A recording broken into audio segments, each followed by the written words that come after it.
சொல்லியிருப்பேன். இப்போ நல்லா பாரு, first of all basic type of capacitor. ஒரு தட்டு எடுத்துக்கோ. That is made up of what?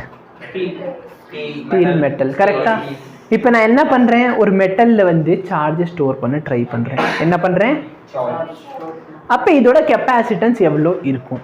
இதோட கெப்பாசிட்டன்ஸ் எவ்வளோ இருக்கும்? புரியுதா? Capacitance constant. இந்த மாதிரி ஷேப்க்கு, இந்த ஷேப்க்கு ஒரு வேல்யூ வரணும் இல்லை? கரெக்டா? அப்போ ஷேப்னா என்ன? இதோட ரேடியஸ்னா பெருசாக்குனா இதோட வேல்யூ சேஞ்ச் ஆகணும். கரெக்டா? பேசிக்கலி இந்த ரேடியஸ் பெருசாக்கிட்டேன்னா அது பெருசாகிடும். அப்போ சார்ஜ் நிறைய ஸ்டோர் பண்ண முடியுமா? Very good. அப்போ நம்ம அதை வந்து வெரிஃபை பண்ணி காட்டுறோம். நல்லா பாரு, Q இஸ் ஈக்குவல் டு என்னது?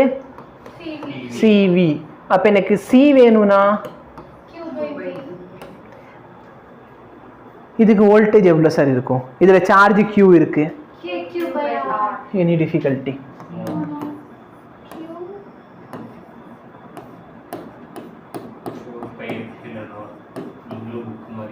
Any difficulty? எனக்கு அடுத்த ஸ்டெப்புக்கு தேவைப்படும். அதனால் இப்போ அப்புறம் திடீர்னு நீங்கள் கேட்போட்டு அடுத்த ஸ்டெப் எப்படி ப்ரோ அப்படிங்கிறீங்க. அதனால் எழுதிடலாம். சரி, ஒரு ஸ்டெப். இந்த இடத்துல Q கேன்சல் ஆகுமா இல்லை மல்டிப்ளை ஆகுமா? Multiply. Obviously. What to expect? நான் மேத்ஸாக படிச்சுட்டு வந்திருக்கேன். அப்போ இந்த இடத்துல மொத்த ஆன்சர் என்ன? புரியுதா? Capacitance of spherical capacitor. Basically நல்லா பாரு, கெப்பாசிட்டர்னால கண்டக்டர்ல தானே சார்ஜ் ஸ்டோர் பண்ணி வைப்ப. இன்சுலேட்டர் போய் ஸ்டோர் பண்ணி வைப்பியா? இன்சுலேட்டர்ல ஸ்டோர் பண்ண திரும்பி எப்படி எடுப்ப? கரெக்டா இல்லையா? புரியுதா? KR R/K அது கன்ஃபியூஷன் வேணாம் தான் அப்படி எழுதிட்டேன். அதான் சொன்னேன். அப்போ எப்படி வந்துச்சு KR RK? மேடம் 4πr ஏரியாவா? எந்த போதில் இருக்கு? 4πr எதோட ஏரியா மேடம்? சப்புன்னு அடி வாங்கிருக்கியா? R ஸ்கொயர் இருந்தா தானே, R ஸ்கொயர் டைமென்ஷன் இருந்தா தானே ஏரியா.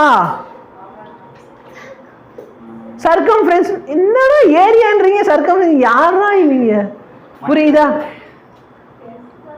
எஸ்.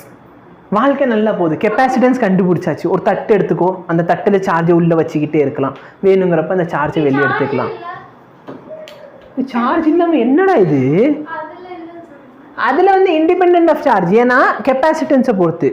இப்போ நான் என்ன பண்ணி கெப்பாசிட்டன்ஸ் தானே கண்டுபிடிச்சிருக்கேன். Capacitance independent of charge. இதோட வேல்யூ, இதோட கெப்பாசிட்டி, இந்த டம்ளரோட கெப்பாசிட்டி சரியா? ஒரு 100 ml ஒரு 250 ml தேரும். சரி, ஒரு 200 250 தேரும். இப்போ நல்லா பாரு பாப்பா, நான் இதில் 20 ml தண்ணி ஊத்துறேன். டேய் கவனிடா, 1/4 லிட்டர் பையில எது? இப்போ நான் 20 ml ஊற்றிக்கிட்டேன். சரி, என்ன இதில் எவ்வளோ தண்ணி ஊற்றுறேன்? 20 ml. இதோட கெப்பாசிட்டி எவ்வளோ சம்பத்? 250. நான் தண்ணி எவ்வளோ தான் ஊற்றிருக்கேன். ஆனால் இதோட கெப்பாசிட்டி எவ்வளோ?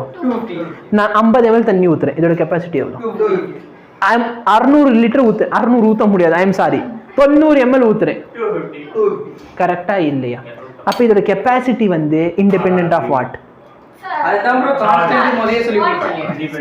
இருந்தாலும் கேட்கற இதுல சார்ஜே இல்லையா அப்படின்னா என்ன பண்ணுவீங்க? இப்ப என்ன நீங்க சரி ரிஃபாத் அறிவுக்குன்னு அது யாருக்குமே சந்தேகமே இல்லை. அவனுக்கு புரிஞ்சு, உனக்கு புரிஞ்சா? ஓகே, புரியுதா? ப்ரோ இப்போ வந்து அந்த 250 கெபாசிட்டர்ல 300 ஊத்த முடியுமா சொல்றது? அது ஸ்டாப் ஆயி ஊத்துனா என்ன ஆகும்? சொல்லு. இப்போ இது 250 ml தண்ணி. இதுக்கு மேல என்ன ஆகும்? 250க்கு மேல நான் ஊத்துறேன், என்ன ஆகும் தண்ணி?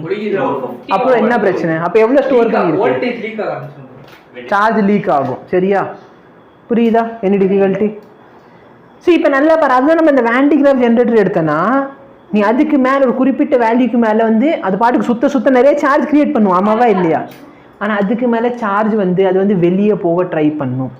இதனால தான் பார்த்தனா மின்னல் வரும். சத்தியா, மின்னல் எதனால வருது? ஏன் அப்படின்னு பார்த்தனா, மேலே வந்து நிறைய சார்ஜஸ் ஸ்டோர் ஆயிடும், நிறைய சார்ஜஸ் இருக்கும் அந்த கிளவுடுக்குள்ளார. சரியா? புரியுதா? இப்போ ஒரு குறிப்பிட்ட நேரத்துக்கு அப்புறம் பார்த்தனா அது தப்பிச்சு போகாதுக்கு ஆசை, தப்பிச்சு போகாதுக்கு ஆசை.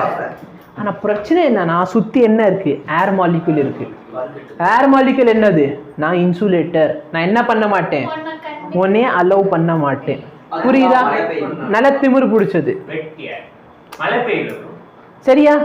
அப்போ அந்த ஏர் பார்த்தனா அலோவ் பண்ணாது, ஏர் என்ன பண்ணாது, அலோவ் பண்ணாது. ஆனால் இவனோட வோல்டேஜ் ரொம்ப அதிகமாக இருக்கும். அந்த ஏரை வந்து இது பிரித்து போட்டு அதை வழியாக கண்டக்ட் பண்ணி கீழே வரும். புரியுதா? ஒரு இன்சுலேட்டரை பேசிக்காக என்னவா மாற்றிடும், பேசிக்கலி பார்த்தோன்னா நான் படிக்க மாட்டேன் அதே அம்மா 2 சப்புன்னு அடி விழுந்தானா அங்கே போய் உட்காந்து படிக்க ஆரம்பிச்சிருவா. பார்த்தியா? அதே தான் இங்கேயும். சரியா? பேசிக்கலி அவன் என்ன பண்ணுவான், நான் இன்சுலேட்டர், நான்லாம் உன்னை அலோவ் பண்ண மாட்டேன், அவன் என்கிட்ட இவ்வளோ வோல்ட் இருக்குது, அடிச்சுன்னா செத்துருவேன்னா நீங்கள் உள்ளே போயிருங்க. புரியுதா? சரியா? ஓகே போதும். இப்போ நல்லா பாரு, வாழ்க்கை நல்லா போச்சா இல்லையா? கெப்பாசிட்டர் நம்ம ரெடி பண்ணியாச்சு, எந்த பிரச்சனையும் வேணாம், கெப்பாசிட்டர் இஸ் ரெடி. இப்போ எனக்கு ஒரு ஆசை, எனக்கு ஒரு 1 ஃபேரடாவது கெப்பாசிட்டர் வேணும். கரெக்டா இல்லையா? எவ்வளோ கெப்பாசிட்டர் வேணும்? கெப்பாசிட்டரோட யூனிட் ஃபேரட் தான்டா. 4πr என்ன யூனிட் சார்? 4πr. நான் பிசிக்ஸ்ல படிக்கல. Epsilon is dimensionless, unitless. அப்புறம் என்ன, எப்சிலானுக்கு யூனிட் இருக்கா இல்லையா? என்னதான்டா படிச்சு வந்தீங்க ஃபர்ஸ்ட் லெசன்ல? இப்போ நல்லா பாருங்க, 1 ஃபேரட் கெப்பாசிட்டர் செய்யணும்னு ஆசைப்படுறேன். சரியா? செய்யணும்னு ஆசைப்படுறேன். இப்போ வரும் பாரு, ஆன்சர் வரப்ப தெரியும் எனக்கு. சரியா? இப்போ நல்லா பாரு, எனக்கு எவ்வளவு ஃபேரட் கெப்பாசிட்டர் வேணும்? 1 ஃபேரட் வேணும். 4π எப்சிலான் நாட் பார்த்தோன்னு இருக்கும். அப்போ எனக்கு ரேடியஸ் எவ்வளோ பெரிய, ஏன்னா நான் போய் கடையில் போய் வாங்கணும்ல, ஒரு மெட்டல் ஷீட் வாங்கிட்டு அதை அறுத்துட்டு எவ்வளோ செய்ய போகிறேன், 1 ஃபேரட் கெப்பாசிட்டர் செஞ்சு வச்சுக்குவேன். புரியுதா? இப்போ பாரு, எனக்கு ரேடியஸ் வேணும். ரேடியஸ் என்ன ஆயிரும்னா c/4π. கரெக்டா? சி எவ்வளோ வேணும்? 1/4π எப்சிலான் வேல்யூ என்ன எவ்வளோ? 9.9 மீட்டர். இல்ல கிலோமீட்டர்ல சொல்லுங்க. சரி, கிலோமீட்டர். 9 × 10⁻6. Just give. ஓகேவா? அது வந்து சம்பத்துக்கு இப்போ டவுட். Just for comparison. சரியா? இது பார்த்தா எவ்வளோ அப்படின்னு பார்த்தேன்னா 1 2 3 4 5 6 கிலோமீட்டர். கரெக்டா போட்டிருக்கேனா? கரெக்டா தானே போட்டிருக்கேன். 10⁻6. ஓகே, நல்லா பாரு சம்பத். ரேடியஸ் ஆஃப் எர்த் பார்த்தனா 6400 கிலோமீட்டர்.